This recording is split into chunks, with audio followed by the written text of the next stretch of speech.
અંકલેશ્વરના વાલિયા રોડ પર આવેલ પેટ્રોલ પંપ પર પેટ્રોલ ભરાવવા આવેલો ગાંઠિયો કર્મચારીઓનો મોબાઈલ લઈ ફરાર થઈ ગયો હતો. સાઇટ પર મૂકેલો મોબાઈલ લઈ ફરાર થઈ ગયો હતો. મોબાઈલ ઉઠાવી લીધા બાદ નજર ચૂકવીને ગજવામાં મૂકી દીધો હતો. સમગ્ર ઘટના સીસીટીવીમાં કેદ થઈ ગઈ હતી. અંકલેશ્વર વાલિયા રોડ પર આવેલ પેટ્રોલ પંપ પર આજરોજ મોબાઈલ ચોરી ઘટના સામે આવી છે.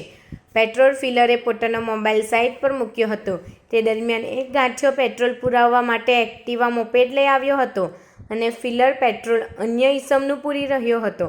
તે દરમિયાન સાઇટ પરથી મોબાઈલ ઉંચકી તેને જોયા બાદ ગાડી લઈ પેટ્રોલ ભરાવ્યું હતું અને ત્યારબાદ મોબાઈલ ગજવામાં મૂકી ત્યાં રૂપિયા ચૂકવી ચાલતી પકડી હતી. કર્મચારીને મોબાઈલની જરૂર પડતા મોબાઈલ લેવા જતાં ચોરી થઈ હોવાનું માલુમ પડ્યું હતું અને ત્વરિત અસરથી સીસીટીવી ચેક કરતા આખો મામલો સામે આવ્યો હતો, જેમાં ફિલર નજર ચૂકવી ગાંઠિયો મોબાઈલ ઉઠાવી લઈ ગયો હતો.